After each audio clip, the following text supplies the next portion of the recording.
But I think that what makes you a person worth talking to is the response that you've given to your belief that we're facing the end. As important as the climate science is, what you really want to talk to people about is how to live life, how to be with other people.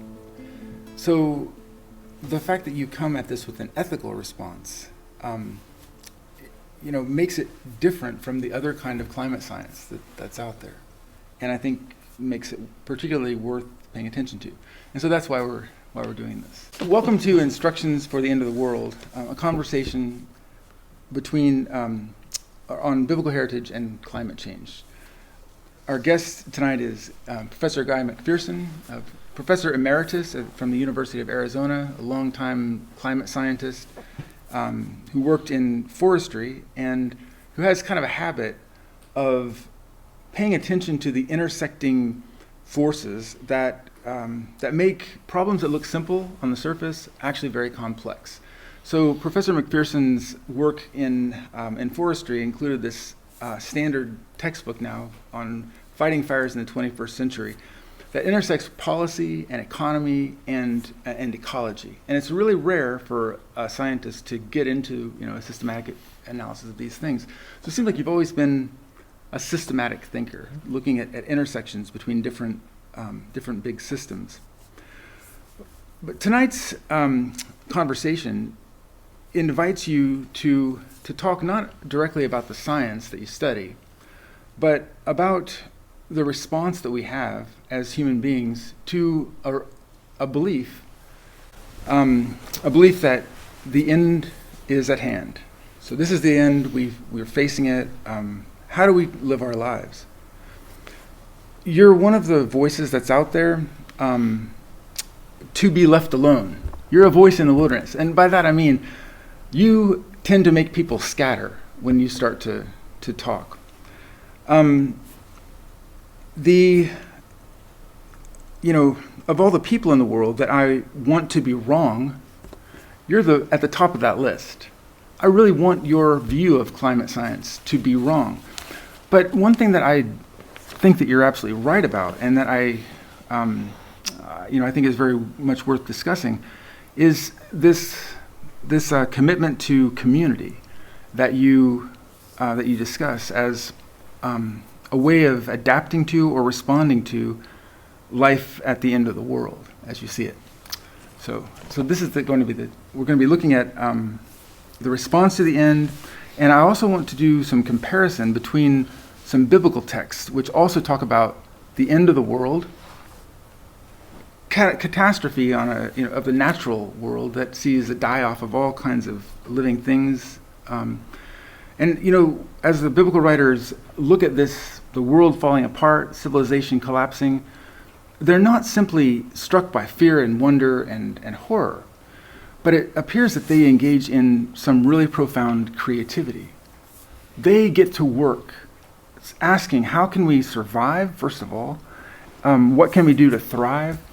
And as they set down their ideas on the biblical texts, the prophets like Isaiah, like Hosea, like Amos, Jeremiah, Ezekiel, they are reflecting on what's going to happen after this collapse is over.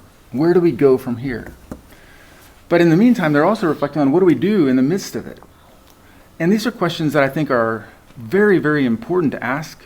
I think that the authors of these texts, these ancient authors, were wise to ask them. And when I look around, I don't find a whole lot of guidance on, how we ought to formulate a moral response or a communal response to the problems that we face in the world today. I was very grateful to come across your work and to see that the focus of what you've been doing since you came to this conviction about facing the end has been to build up communities.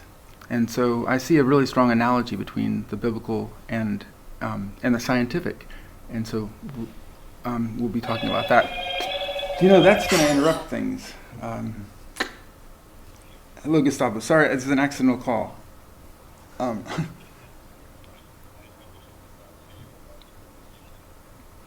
Okay. Okay, we'll do. All right, talk to you soon. So that was Gustavo, the TA, and he won't be making it. But he's doing well, apparently. Okay. Those aren't necessarily connected to each other. He's not going to make it, and he's doing well. And he's doing well, right. Okay, so tonight's discussion, like other interviews and our conversations with BC theologians this year, aims to examine biblical heritage in the context of liberal education. It aims to situate what we're studying in the Bible within other contemporary discourses. Usually our interviews focus on some aspect of contemporary theology, something in ethics or systematics or historical studies or comparative. But tonight we're going to be talking about how our study of the biblical heritage intersects with scientific discourse on climate change. So biblical themes and terms frequently appear in both scientific and popular discourse about climate change, with terms like Armageddon, apocalypse, and biblical frequently used to emphasize the world-altering scale of the transformations that climate change will cause if left unchecked.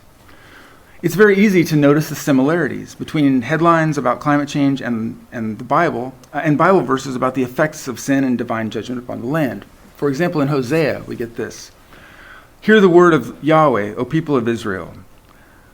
Then there's a description of the sin within the land, and it says, "Therefore the land mourns, and all who live in it languish. Together with the wild animals and the birds of the air, even the fish of the sea are perishing." So there's similarities here. We've looked at articles in the major newspapers of our time that describe the collapse of land animals, of insects, of birds, of fish recently in the Post. So it's easy to draw parallels between the biblical catastrophe and the modern catastrophe. Jeremiah gives us another picture. "I looked on the earth, and lo, it was waste and void, and to the heavens, and they had no light." We had this eclipse recently. Eclipses are key here. "I looked on the mountains, and lo, they were quaking, and all the hills moved to and fro. I looked, and lo, there was no one at all, and all the birds of the air had fled. I looked, and lo, the fruitful land was a desert, and all its cities were laid in ruins before Yahweh, before his fierce anger." Outside of the Bible, a few centuries later, a text called First Enoch, kind of a mystical text that remains popular in kind of fringe Christian imagination. It's also central to Ethiopic Christianity.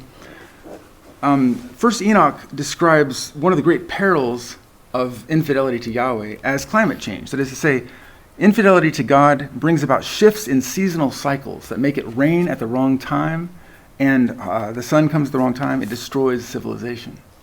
So we can see obvious similarities between biblical and contemporary descriptions of natural collapse. A second set of obvious analogies might be found in territory that we won't explore here.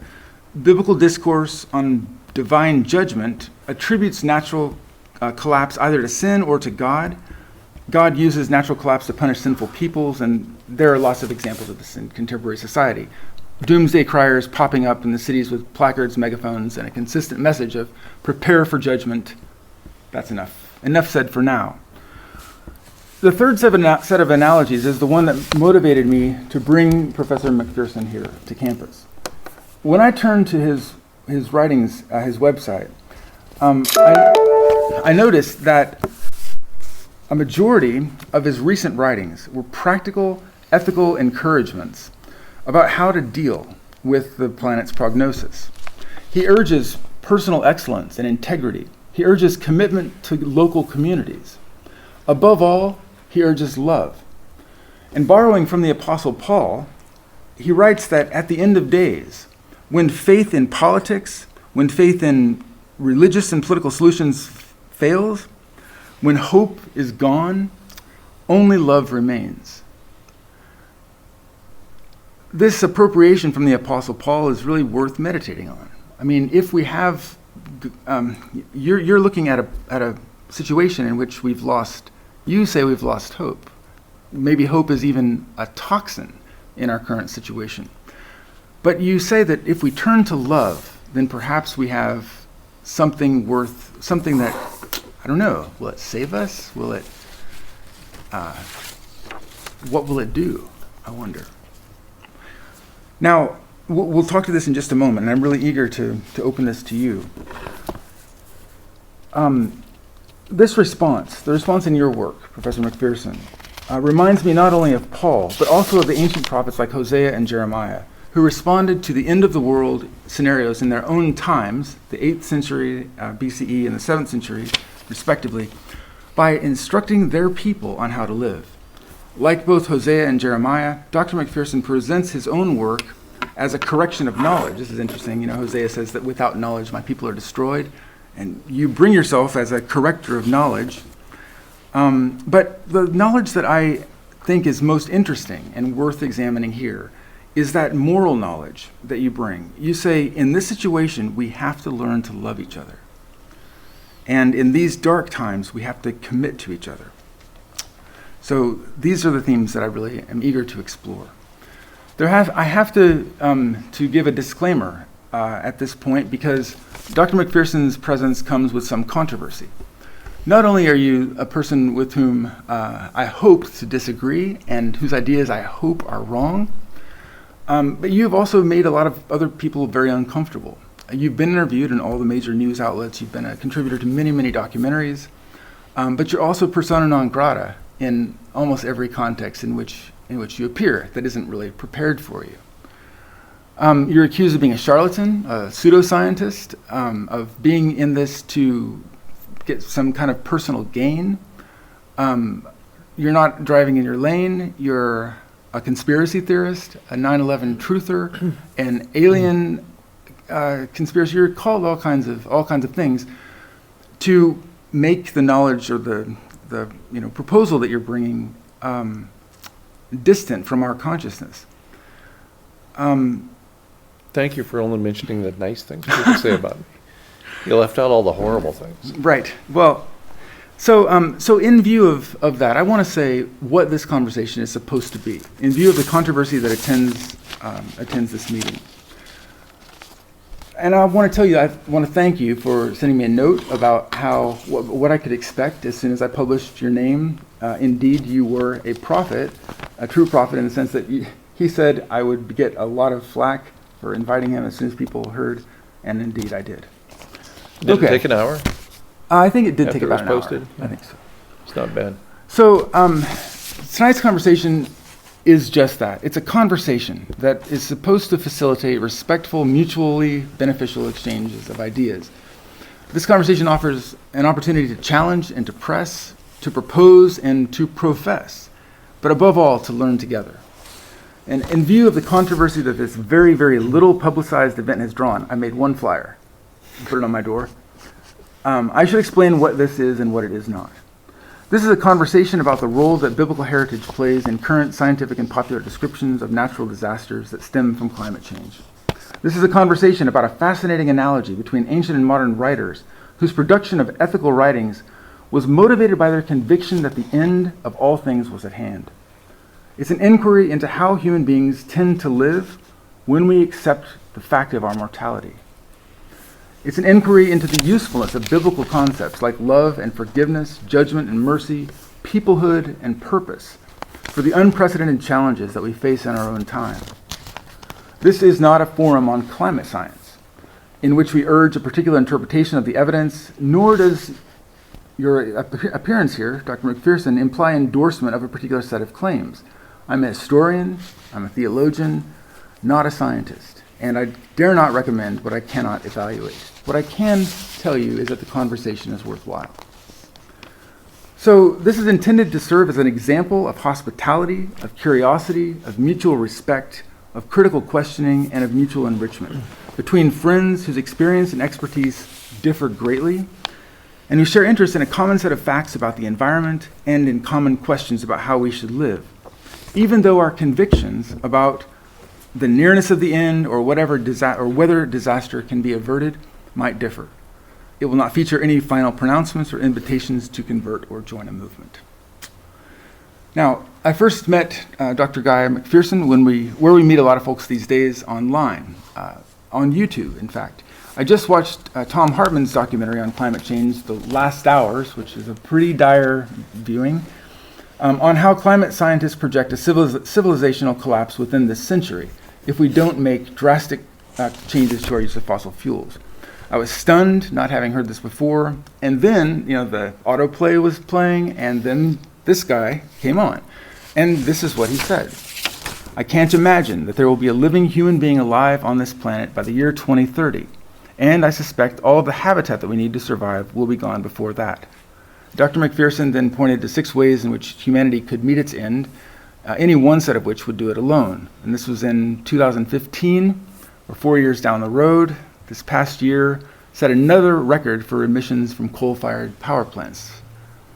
Since then, reports like Dr. McPherson's have appeared in mainstream news sources like The Guardian, Washington Post, New York Times, USA Today, Fox, CNN, and other sources. Scientists from James Hansen, Natalie Shakova, Peter Wadhams echo the kinds of warnings that you're bringing. So, you're being called a catastrophist by some scientists like Michael Mann, a colleague of yours. Michael Mann has claimed that your approach, which says that this is inevitable, something has been triggered and we're in the last days, your approach hastens the planet's demise. He says you are actually speeding things up. He declares that when you say there's nothing we can do to avert human extinction, it allows fossil fuels to be used without restraint, it exonerates polluters, it supports an agenda of inaction. Now, you do not seem to me to be supporting an agenda of inaction. If anything, I have seen you acting maybe more than you wish that you had in many cases. You retreated, you went down to Belize. You first built a mud hut in Arizona. New Mexico, where you lived off the grid, striving to do exactly what we would need to do to save the planet. That's certainly not an agenda of inaction. Right. I opted out of the monetary system in 2009, about 10 years ago, because I viewed the monetary system as being responsible for our destruction of the planet. When you're all about the money, when that becomes, I think the Bible has something to say about this, the love of money being the root of all evil. Sure. And that's where we were. The university I was working at, the University of Arizona, was all about money. It was no longer about serious conversations. It was no longer about scholarship. It certainly was no longer about learning from something resembling a Socratic approach. Yeah. It was about money, and funneling the money through the university became the most important activity in the eyes of university administrators. So I opted out of that system, took extremely radical actions, lived off grid for the subsequent 10 years, and took those kinds of actions that everybody claims that I'm encouraging people to not take. And of course, vanishingly few people followed me in taking those actions. And as it turns out, that's probably not such a bad thing.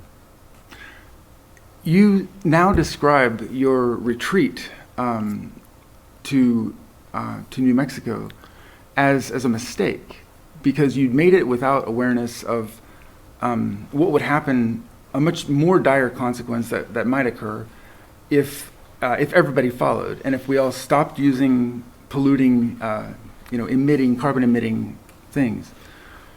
Now, could you explain what that mistake was? Yeah, so it was 2007. I decided that, I settled on the place. For 3 years, I'd been looking for the place that would allow me to persist through gradual climate change and the utter destruction of the planet, so that my wife and I would be able to live till we were 100 years old. And living close to the land, setting an example. And then sometime after 2007, in fact in December of 2011, the first peer-reviewed journal article was published on the topic of the aerosol masking effect, or global dimming. Later in 2013, a subsequent paper came out pointing out the truly dire nature of aerosol masking and What is pointed out that- aerosol masking? Yeah. So at the same time as industrial activity puts up those greenhouse gases that we all know about, that serves a blanket to trap the heat close to the Earth, once the radiation gets in, once the sunlight gets in, the long wave radiation can't get back out. That's why your car warms up on a winter day, on a sunny winter day. So your car sits out there. It's the greenhouse effect that warms it up. It's the long wave radiation unable to escape from your car, which we really should call greenhouses on wheels, but we call them cars instead. And at the same time industrial activity does that, traps the heat close to the Earth, it also produces aerosols, most notably sulfates, associated with burning coal. And those aerosols act as an umbrella or a mirror to prevent sunlight from even coming in. If it doesn't come in, it can't get trapped by the greenhouse gases, so it can't warm the planet. So industrial activity, especially burning coal, has this profound positive and negative impact. The positive impact is those aerosols that serve as an umbrella to keep the sunlight from coming into the atmosphere at all. So if we turn off the switch of civilization, if we all decide that civilization is a terrible thing that's responsible for the sixth mass extinction and fouling the air and dirtying the water and washing the soil into the ocean and all of the endemic racism and misogyny that comes with every civilization so far, if we decide we don't want any more of that, we're going to flip the switch of industrial civilization, turn it off, the planet will warm up catastrophically quickly, to a catastrophically high level, so rapidly that humans and very few other species would survive. So this is because you're saying that there's this umbrella that the sulfates create that reflects light back, and if we stop sending those things up with the pollution, they're constantly they falling fall out. back down. They're constantly falling out all the time. If we weren't burning coal all the time, they would fall out 6 weeks after we flipped the switch. James Hansen says 5 days. Most other scientists agree that it's about 6 weeks for all of the aerosols to fall out of the sky. So that's not a long time. We're talking about a profound increase in global average temperature. So in such a rapid period of time after that 6 weeks of the aerosols falling out, that there's no way there'd be a tree on the planet. And how quickly would those effects take place? Well, it depends upon the season.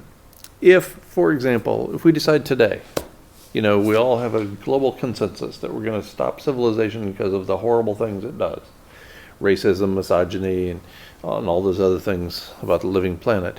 So we decided today we're going to flip the switch, midnight Eastern time. And then it takes about 6 weeks, we'll say conservatively, for all the aerosols to fall out of the sky. And then the planet warms up catastrophically quickly. This year's corn crop, which is already seriously threatened, is a no-show. None of that goes to the market. So civilization collapses probably this fall when we run out of food. Okay. Now, on the other hand, if we get through this farming season, right? So if we decide not to flip the switch of civilization until September or October, then we probably have in the Northern Hemisphere, the effects won't be realized for another 6 months to a year.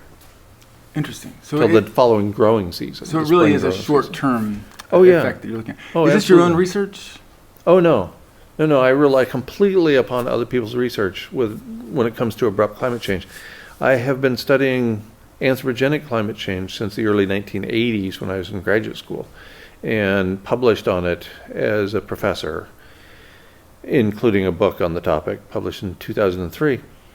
But abrupt climate change was new to me, and one of the primary drivers of abrupt climate change presumably will be the aerosol masking effect, or loss of the aerosol masking effect, or even a slight reduction in the aerosol masking effect. As it turns out, a paper published in 2013 by Levy and colleagues indicates that as little as a 35% reduction in industrial activity will cause a 1 degree Celsius global average temperature rise. In 6 weeks? In 6 weeks. There's no organism on the planet that can keep up with that rate of change. That's just too fast. It impacts the soil moisture budget. It impacts the precipitation patterns around the globe. 1 degree C temperature rise is absolutely catastrophic in such a short period of time. So is this is this attention to the aerosol masking effect what brought you to your notorious position on near-term human extinction? Yeah, it's one of the factors. The others are the self-reinforcing feedback loops that have already been triggered, and we're talking about 5 or 6 dozen of them at this point. And self-reinforcing feedback loops are like this snowball that you push down the hill, right? Initially, it takes a lot of effort to make the big snowball, but then once you push it down the hill, the further it goes down the hill, the faster it goes. It picks up speed as it proceeds down the hill, and it picks up more snow, and so it becomes its own thing, right? So it's out of human hands at that point. It's out of the hands of the person who pushed the snowball down the hill. So humans might tip things, Yes. but once they get tipped, humans can't stop that. Exactly, and we have. And You we think have so? tipped many of these so-called tipping points.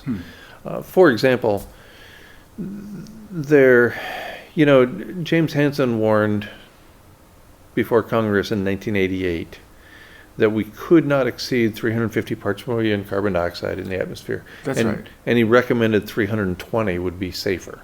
And the Industrial Revolution began when it was 280 parts per million. So I think we're already playing with fire at 350 parts per million. We're now at more than 410. We'll never see 410 parts per million again. We crossed that Rubicon. We're not going back. As Peter Wadhams likes to say, we've changed the chemistry of our atmosphere. Absolutely. And that has real, lasting impacts that are being realized now. Consider the refugee crises all around the globe. People from Central America are not coming to the southern border of the United States because they're going on vacation. They're leaving their homes of generations because they can no longer grow food there. Same thing with the Middle East and Northern Africa. I was touring in Europe about 4 years ago, and Europeans, who we tend to think of as being very accommodating, very generous, very open-minded, every one of them that I could find was complaining about the refugees coming from the global south. And it's the same thing. You think people who have had families living in the Middle East or Northern Africa for 15 or 20 generations just are going to pick up and move to Europe for the fun? No. They were no longer able to grow food. Same thing's happening in the South Pacific, in island states in the South Pacific, where they're fleeing to Australia and New Zealand. And so these refugee crises have now spread throughout the planet. And there's no denying anymore what is causing those shifts in population or attempted shifts in population. So, okay, thank you for this rundown. This is a good survey of the kinds of things that you focus on as you develop your own conviction that this is it. You've projected that, as I quoted here, by the year 2030, not a human being will be left alive on this planet. That's a very strong claim and a very stark and concrete scenario. If this is indeed true, then what does it imply for how we should live? I mean, what kind of lives are appropriate to the realization that we face such odds or such a predicament? In early March of 2015, the world's oldest human being at the time was celebrating her 117th birthday party. And she was asked to ponder those first 117 years of her life. And she said, it seemed rather short. She was 117. Yeah. She died a few weeks later. It seemed rather short. Our lives are short. We know this. Even if we live to be 117, and we won't. The odds are stacked pretty heavily against the people in this room, against us living to be 100, much less 117. Life is short. I encourage people to live with urgency. I encourage people to take what Buddhists would call right action and not be attached to the outcome. And that's what I've done for as much of my adult life as I can remember, and certainly including this leaving active service from the university and trying to do the right thing. And fortunately, I wasn't attached to the outcome. And I came to be not attached to the outcome as a result of my teaching for 21 years in college classrooms. And in every single course I taught, I pointed out that every single one of our problems at a global level would only be made worse by adding more people to the planet. And every single one of my students went out and made babies. Every one. If I were attached to the outcome, I'd have gone crazy. Sure. So I learned early on to point out the dangers of too many people on a finite planet and to not be attached to that outcome, or it would drive me nuts. And so the same when I went to what I called the Mud Hut in southern rural New Mexico. I of course really wanted people to follow my lead, and I thought I was taking right action by stepping away from the monetary system, getting off the fossil fuel crack habit, and nobody followed. And that's just the way it is. Sometimes you do the right thing. Were you surprised? And nobody cares. I was a little surprised because by that time I was pretty impressed with myself. You'd figured it out. You know, I've been studying this for a long time. I'm a white guy of a certain age and a professor of some renown. I was given the top awards by the two transdisciplinary colleges at the University of Arizona, the Honors College and the Graduate College, gave me their top honors. So, and I was a 49-year-old white guy. Who wouldn't follow me? I'm charismatic. I'm funny. I'm doing the right thing. Obviously, we need to get off the crack cocaine that are fossil fuels. And so surely people would see this. Surely they would see the urgency and Right. they'd follow the example. Crickets. Well, It was quite a lonely experience. welcome back. And, you know, it destroyed essentially every relationship in my life because people assumed I'd lost my mind. Was it worth it? Oh, no. Are you kidding? So it was a mistake. It was a huge mistake. Wow. I'm down more than $1 million. I gave up a 6-figure job 10 years ago. And more importantly than that, I gave up the opportunity to act with the kinds of people who are in this room today. I gave up what I love to do. I love to teach. I was born to teach. It's not what I do, it's who I am. I'm a teacher. When I was 6 years old, I came home from school with the Dick and Jane primer. And I sat down with my 4.5-year-old sister and insisted that she know who these characters are in this book. So I point at Spot and say, "What's that?" And she says, "It's a dog." And apparently, I heard this story 1,000 times when I was a kid growing up. Apparently I said, "It's not a dog, that's Spot." I was so upset, I was stuttering. Rinse and repeat with Puff. She's 4.5 years old and she doesn't even know who the characters are in the book. Get with the program. So I was trying to teach her when I was 6 years old. Did you get better as a teacher? I did More get better. empathetic I didn't to your stutter students? nearly so much. I became much more empathetic, a notion that I learned from my students. You know, because when we're up there in front of the classroom, teaching class, we'll just take an example, fire ecology. So I'm teaching fire ecology, and early in my career, I just assumed that for everybody in the room, this is the most important thing. Are you kidding me? I got a room full of people whose grandmother just died. Interestingly, they have 4 grandparents and they die right before the test. Every student's amazing, really. And so, and their parents are going through a divorce, their younger kids are in trouble with the law, they're exploring their own sexuality and pushing their own limits in their own lives. All these things are going on. And I think fire ecology is the most important thing in their lives. Who am I kidding? But I kidded myself for years, as we all do, at the front of the classroom. This is the most important thing to me, therefore it must be the most important thing to you. What nonsense. Okay, so what I'd like to focus on and take away from your description here is the fact that you point out a mistake that you made. You seem very eager to to acknowledge the mistake and to correct it, and also to help others to not make the same mistake. And this to me seems like a really beneficial example, especially within an academic context. The this context, this conversation, this whole enterprise is about comparing and evaluating, particular claims for their value. And the fact that you subject your own claims to scrutiny and admit when they're wrong is a mark of someone who's doing academics in a real rigorous way. That used to be what scientists did. They would put their ideas up for public display, and if somebody pointed out to them that they had made an error, the scientist in front of the room would thank that person. So now we have so much ego involved that I don't see much of that anymore. Well, I'd like to thank you for being open and public with your errors. Mm-hmm. And I'd also like to, we're going to turn in just a moment to a discussion about the Bible, the biblical material, and also the question, what do we do with this realization as a community?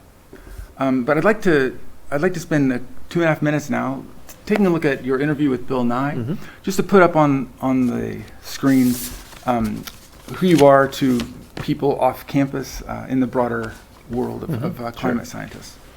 Okay, so now we'll just watch a quick clip that shows Guy at work in his public job. And this is from a National Geographic Explorer episode that aired on November 1st, 2015, I believe. And I suspect you can still find the whole episode. It's just a 45-minute thing, for an hour television slot. And it's called Bill Nye's Global Meltdown. Meet Guy McPherson, an ecologist who's written several books on climate change. He says the game is already over, and he's bracing for the end of days. Can we see the root cell? Of course, let's go take a look. Start. Yes.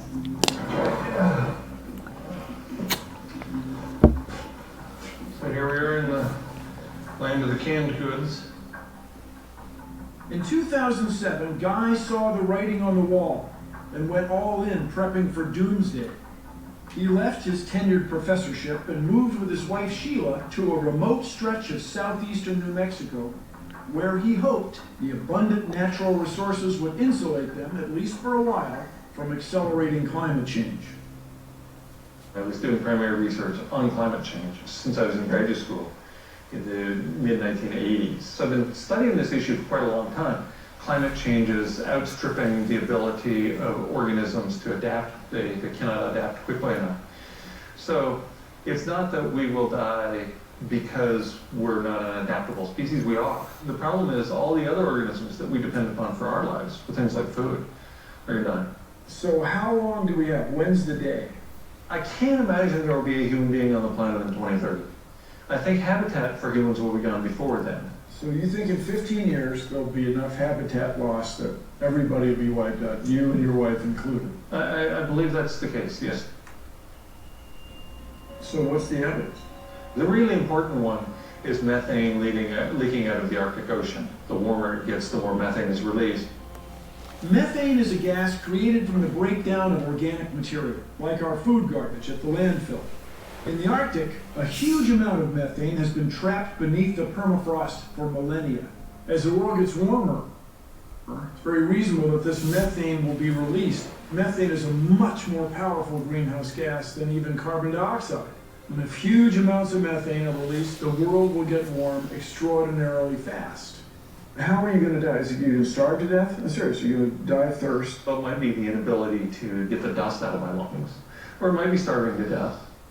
You're here, and you're just waiting for the world to die. Well, no. My approach is to inform people of a few factors that it has taken me many years to realize. All of us are going to die. What? Yeah, there are no exceptions. Man, talk about depressing. Guy's worst case scenario will drive a man to drink. So we have this. If you don't want to take the pills, we got this stuff. To the end of the world. Peach flavored iced tea, by the way. Because we did about 8 takes of that, and I wouldn't have been standing afterwards if it had been Jim Beam. So, what's your background religiously? Your background with regard to the Bible? when I was growing up in a very small logging town in northern Idaho named Weippe, Idaho, I'd be playing in the front yard with my brother and sister and the neighbors, and Mrs. Hutchinson would walk by, going from Hutchinson's Mill, or maybe it was Hutchins, I can't remember, to church. And she kept inviting us to go to church with her. So I did. So I went to Sunday school when I was a kid. And I went until I was 14, I believe. So, and I was, like I am with everything, I was pretty obsessive about it. And so took it really very seriously. And then I didn't anymore. And so I now, when I'm doing my scientific work, I consider myself an agnostic, because there are some questions that science can't answer. In my personal life, for the most part, I consider myself an atheist, and I've been in that position for a very long time.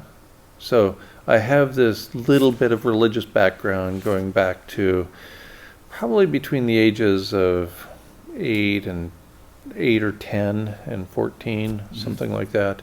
And so I read the entire New Testament in that time and a little bit of the Old Testament, but that's been a while. It's been a while since I was 14. So I'm a little sketchy on some of the details.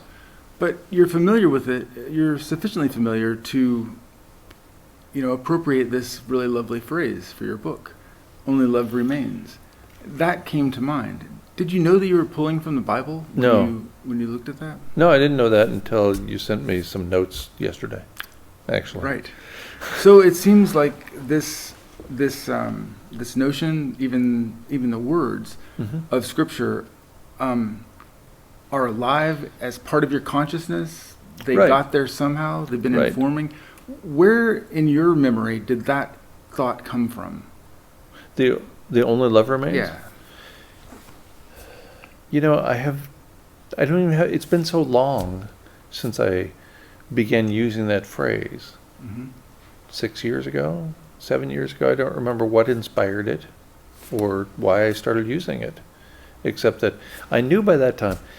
I took a leave of absence from the University of Arizona in 1999-2000, worked with the Nature Conservancy at their headquarters in the Washington, D.C. metropolitan area, and they were constantly trying to come up with slogans to improve the Nature Conservancy brand. And so we talked quite a bit with marketing experts, and the one thing I remember from that whole experience is 3 words works best. It's all about 3 words. So when you see somebody's slogan, I see. So it's not. Right? I see. So it's not telling you these 3. It's saying no, get a 3-word. get a 3-word slogan that people remember. That it sticks with them way better than a 4-word slogan. For example, "Only love remains." That's 3 words. Bam! I think I got this covered. Right. Did you know that you were contrasting the possibility of love remaining, or the focus on love, with a focus on the other things, faith and hope? Oh yes, yes. I mean, I was careful. I wrote about this in 2012 or 2013 about the importance of love and contrasting it with other, like hope and faith, the sort of biblical trifecta, right? Hope, faith, and love.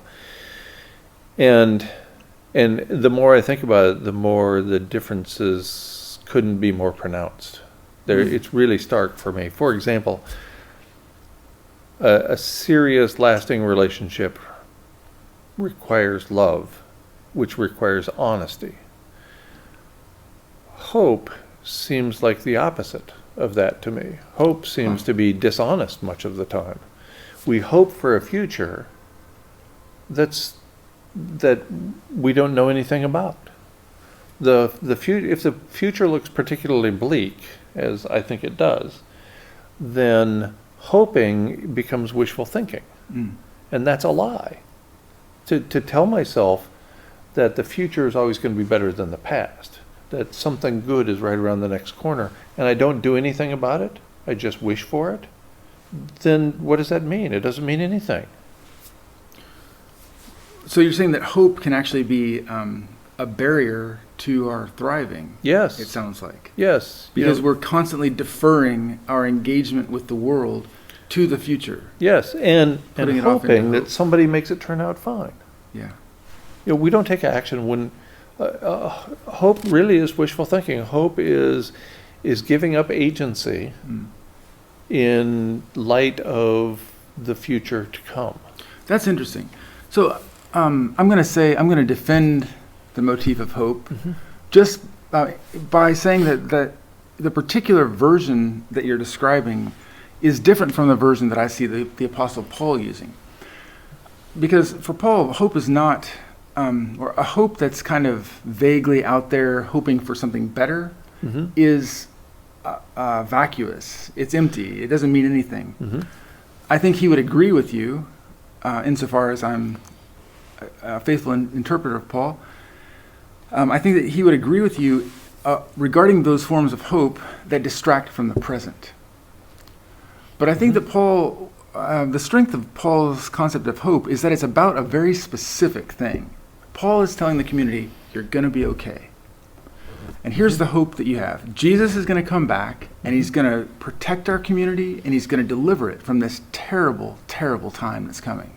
Paul looked at the end of the world in his time, and he said, faith, hope, and love. These three remain. The greatest of these is love. But in his whole system, you see that love binds the community together internally. Faith is the belief that Jesus is going to, faith is emulation. It's radically faithful emulation of Christ and like self-emptying and being there, being present for others, mourning with those who are mourning, rejoicing with those who are rejoicing. Hope is trust that the promise to protect the community will be realized, and we're going to make it, we're going to get through this together. It's as though hope says that our work in love is not in vain, because there will be something on the other side. Paul had to write to communities that were facing their own annihilation. I mean, they saw this, they were worried about this because they saw members of their community dying without Jesus coming back, and they thought, this is just going to go away. And Paul writes back and he says, don't worry, the community will be preserved. Christ will preserve it. The dead they're the lucky ones, they get to rise first, then we get to meet them. So we're all going to be together. Hope is we are all going to be together. That's hope in Paul. I see that hope as only valid in the presence of love. And I would also want to reclaim faith. And I would want to say that faith there is love worked out in fidelity to the community. So for Paul, the way that the community, the reason we can have hope is because we are loyal to those whom we love. And that's the only way we can make it through this horrible, devastating end of the world time. Well, if we're depending upon faith and faithfulness and radical action at the level of 7.7 billion people, then I'm not optimistic. and maybe this comes down to a difference in definition. I'm not sure, Guy. I actually think that you are more optimistic. Your actions betray a greater optimism than your words suggest. Because your actions seem always to be toward, you turn away from the scale projects. Like, let's change everybody's mind. Let's all move out to the wilderness. Let's all get off the grid. You've stopped doing that. But where you have engaged, you've engaged locally, and you've cultivated particular forms of community that I think might be the very forms that are capable of weathering the crisis to come. That is to say, those small communities are really those communities that will be communities that have any chance of being communities afterwards. And so that's where I think that you have more optimism in your practical actions than what you're describing. Well, is that a fair reading? Well, it is, and that's because of the inspiration of Buddhism. And I don't follow Buddhism as a religion, but instead as a philosophy. They're very different. And that makes me want to pursue right action and not be attached to the outcome. I see. So I think it's important to take action. I have always promoted the idea of taking action. And I frequently quote desert anarchist Edward Abbey in saying and writing, action is the antidote to despair. We need not despair if we're active. If we take action, the outcome might be improved. If we don't take action, we know what happens. So we need to act as if our actions will make a difference. What kind of actions then? What kind of actions can we take to be faithful to the principle of love? You know, to become the community that we ought to be in the face of the danger? What kind of actions? Honesty, for starters. Okay. So I don't know, as an example, I don't know any journalist who works on climate change or climate scientist, besides myself, who, when they are interviewed, mention the aerosol masking effect or global dimming that we talked about early in this conversation. Not one. Because it's the catch-22. It points out that if we reduce our emissions, it might well have a negative impact. It might actually cause extinction faster than it would if we kept the heat engine of civilization going. So, I see. So you're actually saying that first of all, so starting with honesty in our conversation about what's happening, that's the first step in being loyal and loving in a community. absolutely. In every relationship. Every relationship, if it's to be based in love, has to have honesty. It's a good point. You know, it reminds me of the theme within the prophets, for lack of knowledge, my people are destroyed. That theme seems absolutely, Hosea is saying, distorting truth, withholding knowledge, entering into an exchange or an inquiry to sabotage rather than to contribute. These kinds of things destroy a people. It seems to me that Hosea also is really obsessed with the right kinds of love. Sounds like Hoseans should be involved in this conversation. Well, look, he is. He Yes, I is. guess We so. opened with Hosea. Right. Hosea is here. So you've given a suggestion, honesty. That's a really interesting one that has many parallels. You know, the prophets, as they're facing national disaster, they not only formulate their prophetic critiques of the society and their prophetic descriptions of what to do, but there are also people at work collecting laws and collecting stories together to try to tell the people who survive all of this who we were, who we are, and how to become the best that we can become. So you've given us one principle here with honesty. How about another one? What are some others? How about grief and grief recovery? That's interesting. If you can't grieve at what we have done as a civilization, as a species, then I think there's something seriously wrong with you. If you are celebrating the extinction of more than 200 species every day, then I think that's problematic. So I think we must grieve. And we aren't even allowed to have the conversation about grief in this culture. How many times have we heard big boys don't cry? Go to your room. Don't cry in public. Don't grieve in public. We're expected to grieve alone. Indigenous communities didn't do that, and they No, still don't. Absolutely not. They grieve as a group, as a community. Right. Why is grief important? Grief, my favorite definition of grief comes from the Grief Recovery Institute. They define grief as wishing for a different past.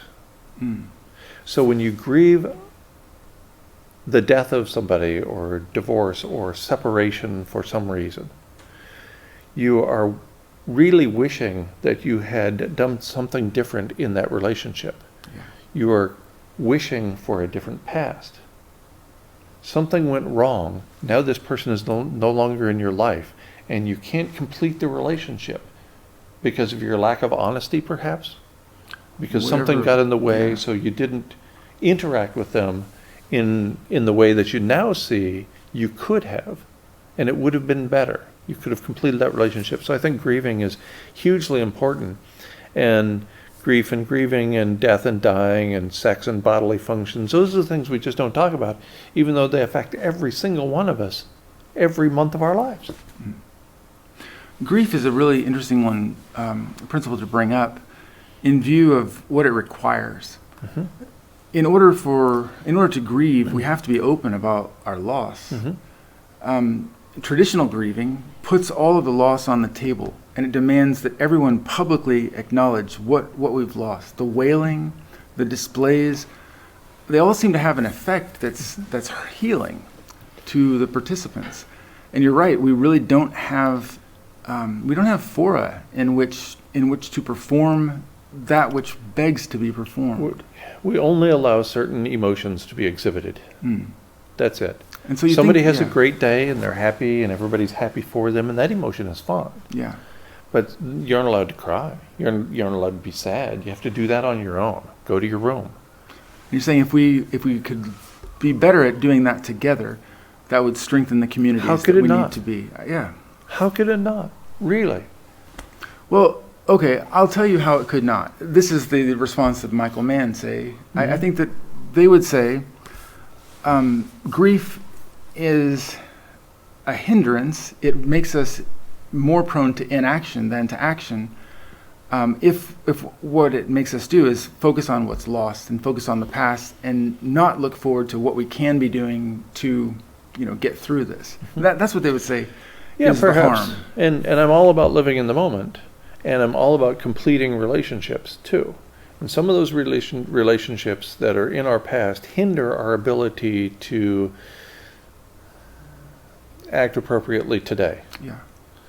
We've all heard the expression, time heals all wounds. And I was at a grief recovery workshop more than 5 years ago, and somebody who had their mother die many, many years earlier, I looked across the room and she was crying because she was exposing her own grief. She was digging up this past that she had buried. And as a consequence, she was able to move on with her life. She was able to recover from that grief. She was able to be a more whole, more present human being from that moment on. Time didn't heal those wounds. Sometimes when you have a sliver or a piece of metal and it's in a muscle and it gets stuck there and scar tissue grows over it, but it never really heals, and so occasionally it breaks open and this nasty pus flows out of it. The only thing to do with that is to dig in there and root it out with some minor surgery. And the same is true of your heart.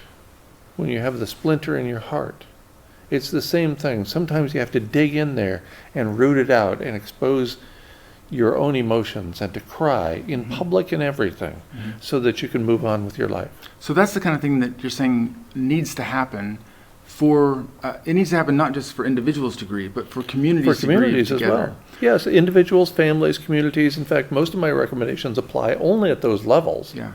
Because that's how we live our lives. That's Yeah. how we conduct our lives, is with us, with our family members, and with our community. This seems to be another really interesting and rather strong connection to the biblical tradition, which recommends repentance. But in order to properly repent, you have to perceive, the error, and you have to mourn, to express your sorrow for this action. Then you can turn around and you can move on and act rightly. The assumption is that you're going to act rightly, but the assumption is that the demand is that you have to mourn and you have to be sorry before you can act rightly. And it seems like you're asking for that kind of response. Yes. Let's look at what we've done. Let's determine not to do it, but let's mourn what we have done. Yes. Admit that mistakes have been made. Admit that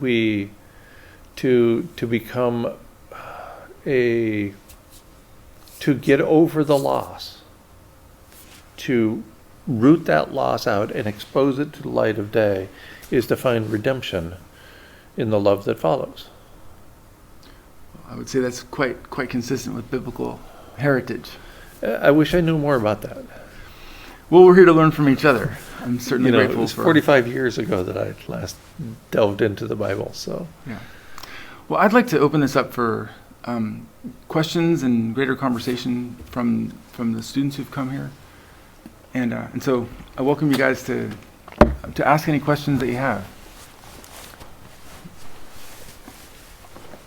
our initial initiatives like the Green New Deal simply a waste of time if there's just, 15 or so years left? Well, it depends on your perspective. It's pretty clear that, Let's repeat the question. yes, So, good idea. So the question is, are initiatives such as the Green New Deal just a waste of time at this point? Did I get that about right? And I think that had we implemented something like the Green New Deal 30 or 40 years ago, it might have made a difference. But now it's too little too late because of the self-reinforcing feedback loops have been triggered, and there's all masking effect or global dimming.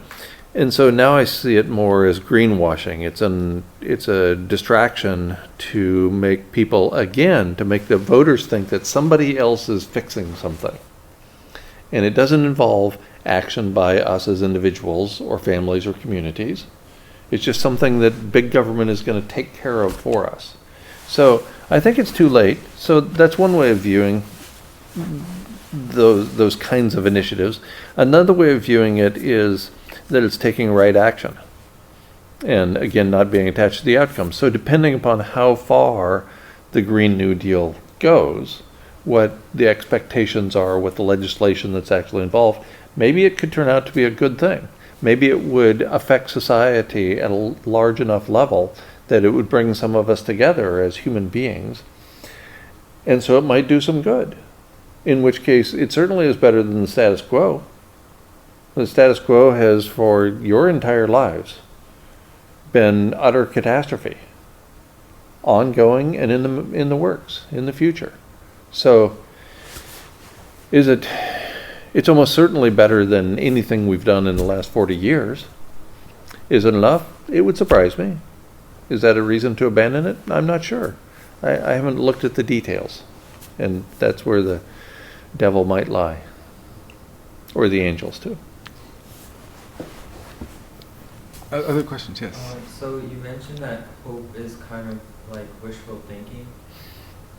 Is that correct? Yeah, so I mentioned hope is a form of wishful thinking. Yes, I believe so, because when we hope, it seems to me that whenever I see people expressing hope, it's in a phrase such as hope for the best, plan for the worst. And so what that does is it gives up agency to somebody else. Hope means that somebody else is going to fix it. When we hope for the best, it doesn't involve taking action on our part.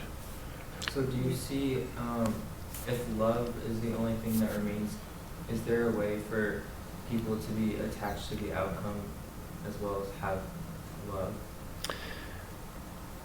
Can you repeat that again? So you're saying that if love is the only thing that remains, and what we have to what we have to rely on is love, but you can't be attached to the outcome, I guess. Is that what you're saying? Right. So the question for both of those to coexist together. Oh, okay. Yeah. So the question is, can we have love and not be attached to the outcome at the same time? Is that right? Love is a way forward. Can you be attached to the outcome and have love? Can we be attached to the outcome and have love? I think so. I think that attachment to the outcome of our actions, I think, is a prescription for insanity.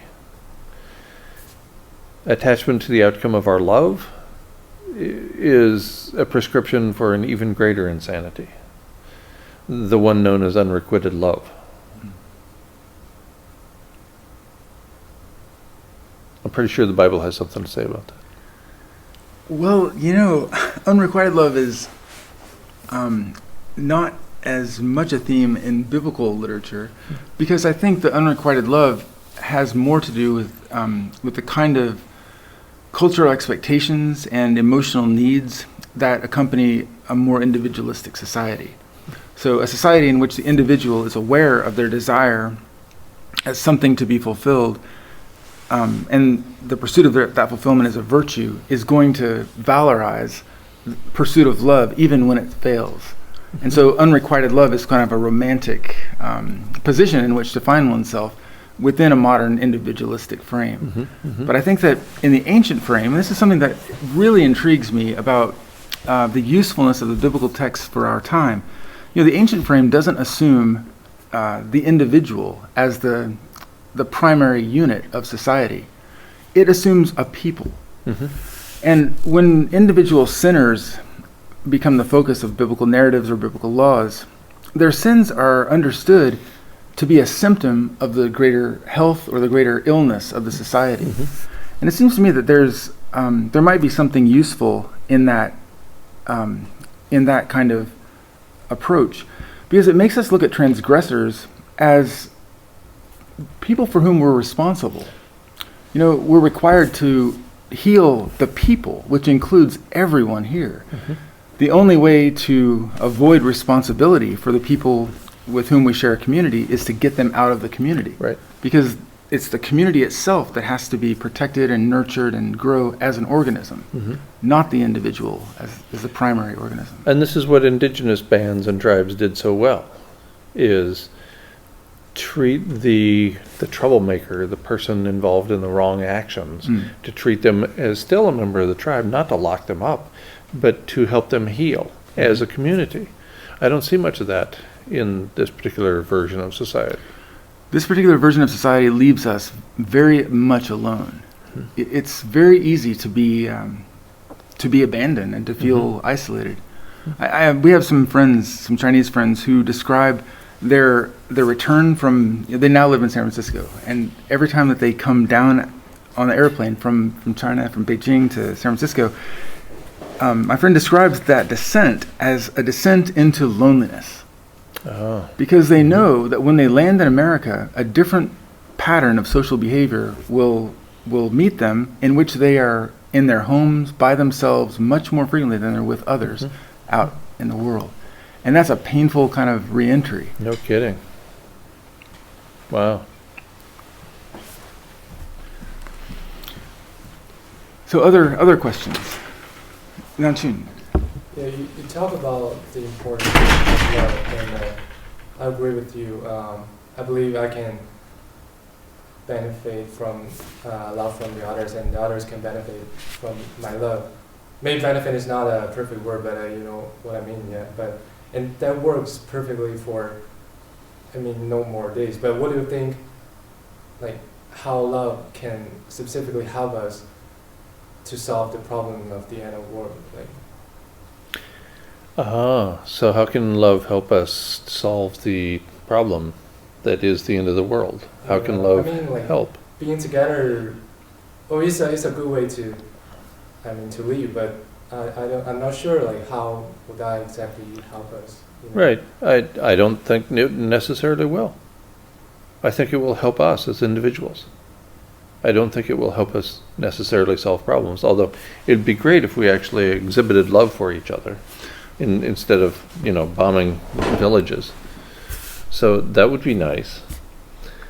Okay, but let me intervene here. I'm going to push back against this idea that that we have met the end and it's staring at us in the face and we're not going to be able to avoid it.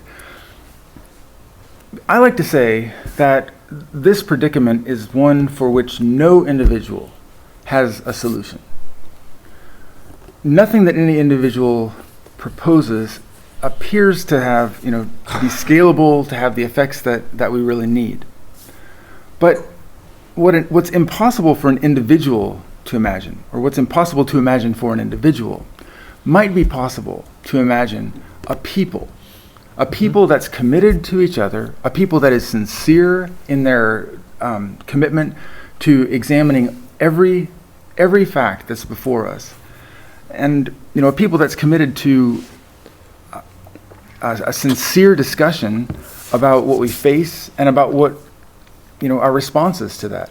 I think that love enacted that way might in fact prove to be powerful enough to see us through, in the same way that the commitment of the ancient Israelites and the ancient Judahites for each other allowed them to survive the Assyrian disaster as they fled down to Judah, some of them, and to survive the Babylonian disaster of the 6th century.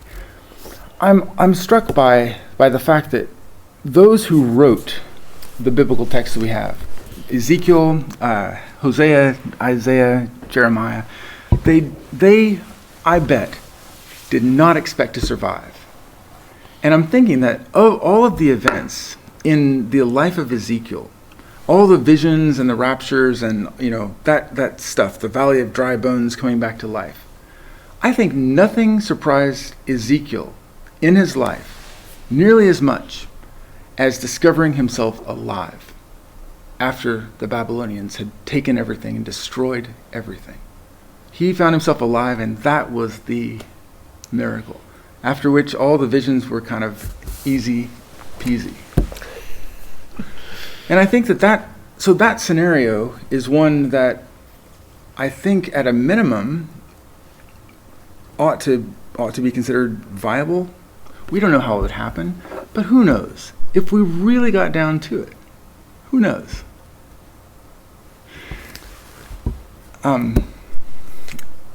This is my pushback. Okay. Have we tried as a people? We haven't, and I don't see us doing so. Well, you got to start somewhere. It'll be nice. We are so divided in this culture that I don't see us coming together, and I don't see the technical fix from that point forward. What do we come together about? Yeah. Because of the aerosol masking effect.